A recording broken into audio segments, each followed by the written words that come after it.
So last week I did a dedicated video on Alex Caruso, and I've done these dedicated videos on various players on the Bulls roster in the past, and they've been pretty well received because I like to focus these dedicated videos on players who aren't talked about as much or maybe don't get the kind of recognition they deserve. And so I thought this would be a good opportunity to discuss our very own Chicago native and rookie in Ayo Dosunmu, a guy who legitimately has an argument for being one of the bigger steals in Bulls draft history, and I'll explain why in this video. Also, a huge shout out to the sponsor of today's video, benchmob.com, but more on that in a little bit. So what's going on, everyone? You're listening to Bulls Central here. Hope you're all doing well.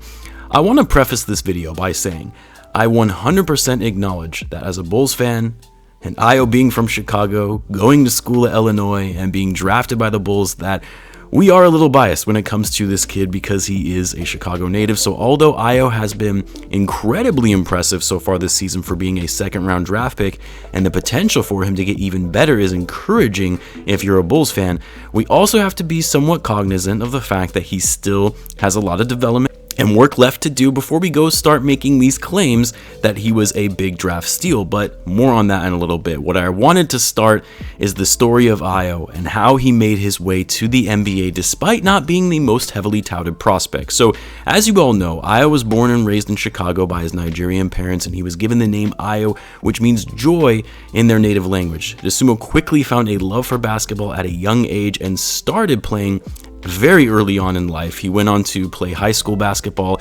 at Westington House College Prep for his freshman year, where he helped lead his team to the conference championship in 2015.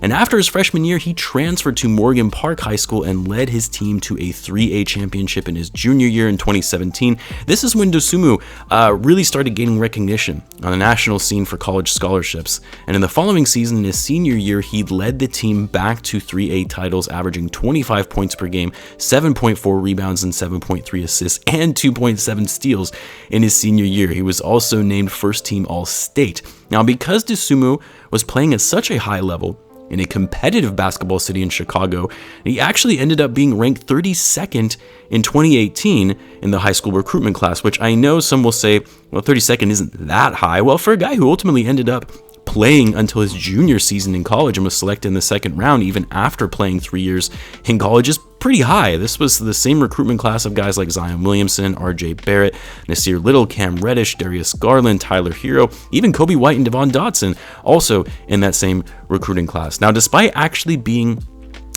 it wasn't enough to where it was considered that he would absolutely get drafted into the NBA, and as such, Dosunmu passed on hiring an agent after both his freshman and sophomore seasons and opted to stay in college. But then in his junior season, Dosunmu broke out, putting up career-high numbers, averaging over 20 points per game, 6 rebounds and 5 assists, and improved his shooting considerably, especially from outside, and led his team to being one of the top-ranked teams in the nation. Dosunmu finished his junior year as a consensus first-team All-American and won the Bob Cousy Award as the top point guard in the nation.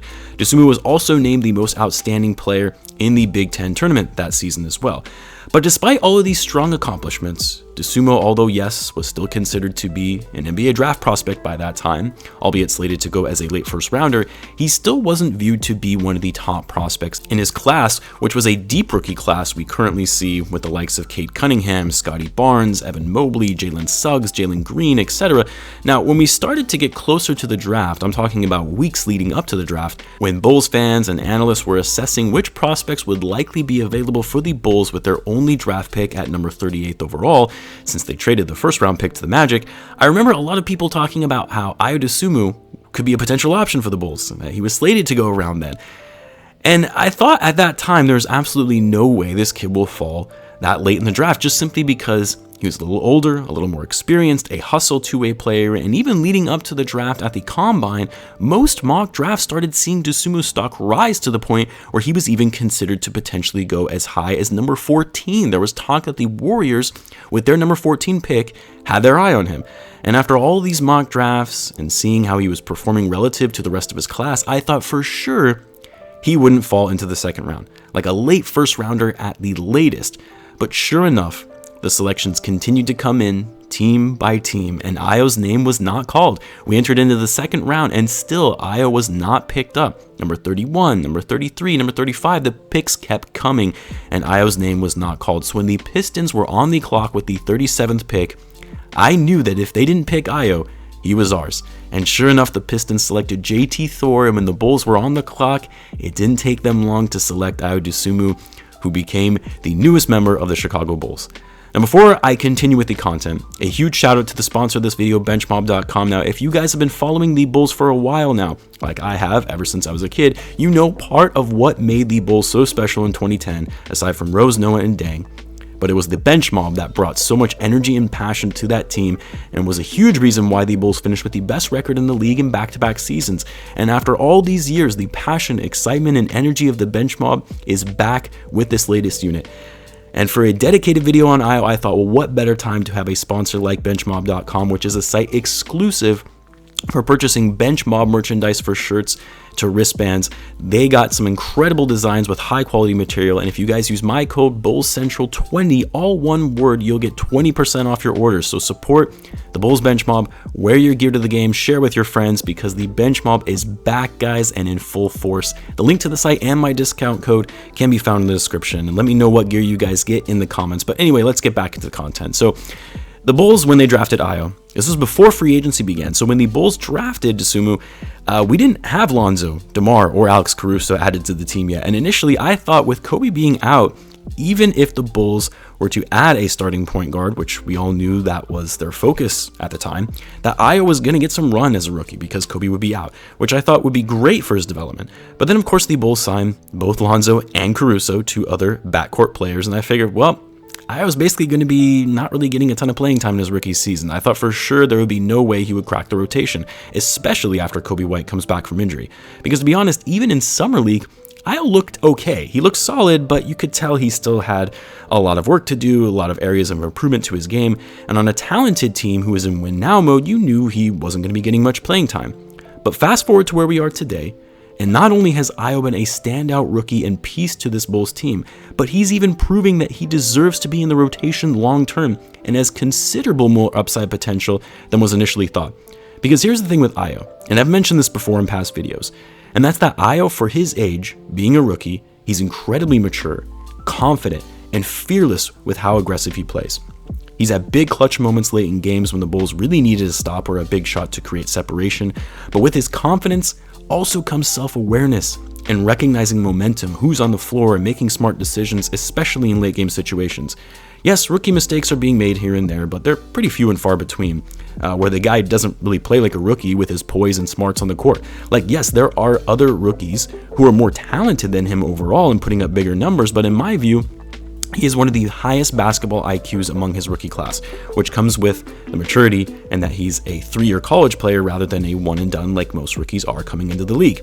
Not only that, but what I like about Ayo relative not just to the other rookies, but even younger players on this Bulls roster, is that he's consistent. Like Kobe White and Patrick Williams are probably better players than Ayo overall, for now anyway.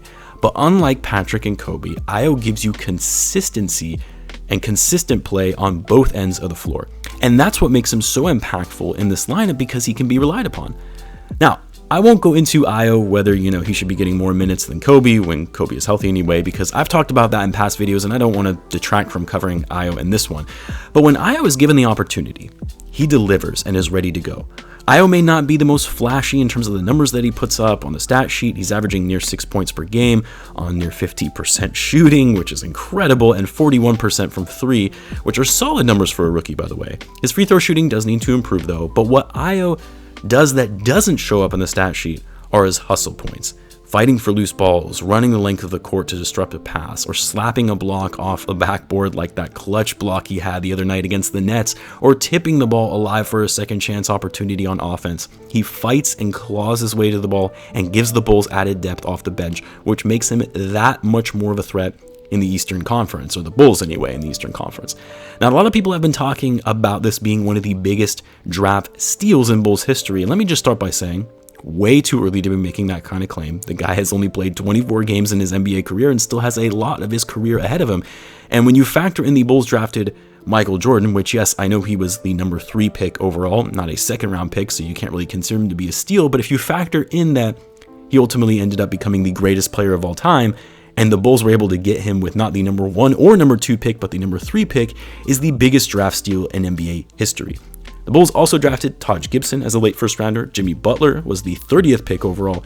And you look at the career that he's had, multiple All-Star appearances and an All-NBA player, even though he didn't hang around with the Bulls, you still have to think that aside from Jordan, he was the biggest draft steal that the Bulls have ever made. But because the Bulls haven't really been that successful with some of their later picks, it's possible that based on what we have seen from Ayo thus far, with how hard he plays and the work ethic that he has, that he's going to get better and better. Not saying he's going to be a star in this league, but for a second round pick, you'd have to think that he's going to be one of the bigger draft steals in recent memory, not just for the Bulls, but in his rookie class specifically.